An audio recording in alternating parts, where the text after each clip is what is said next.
Time ఎంత విలువైందో నాకు తెలుసు. సో డైరెక్ట్ గా పాయింట్ వస్తున్నా. ఇది నా కంపెనీ ప్రొడ్యూస్ చేసే టూత్ పేస్ట్. ప్రస్తుతం దీని sales 5 crores.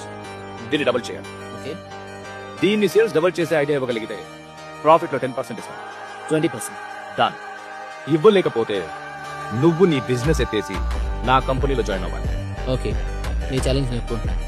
Well, give me an idea. మీ సేల్స్ డబుల్ అయ్యేది అని చెప్తాను. 50% సేల్స్ ఎన్ని రోజులుగా ఉందండి? 5 ఏళ్లుగా. షూర్? ష్యూర్ పక్క పక్క. అంటే 5 ఏళ్లగా 50% సేల్స్ కన్సిస్టెంట్ గా ఉన్నాయి అంటే మీ టూత్ పేస్ట్ కి మీ కస్టమర్స్ బాగా అలవాటు పడిపోయారు అనమాట. So this is the point. మనం కొత్త కస్టమర్స్ ని తీసుకొచ్చే కన్నా మనకున్న ఈ పాత కస్టమర్స్ తోనే సేల్ పెంచాలి. ఎలా? హౌ? ఇప్పుడు ఈ హోల్ సైజ్ 1 మిల్లీమీటర్ పెంచండి. ఇది పెంచడం వల్ల 2 వారాలు వచ్చే టూత్ పేస్ట్ అప్పుడు 1 వారమే వస్తుంది. అంటే 2 వారాలకి 2 టూత్ పేస్ట్ కొనాల్సి వస్తుంది. సో ఆటోమేటిక్గా మీ సేల్స్ డబుల్ అయిపోతాయి. ఫ్యాంటాస్టిక్, బ్రిలియంట్, మార్వెలస్ మనో.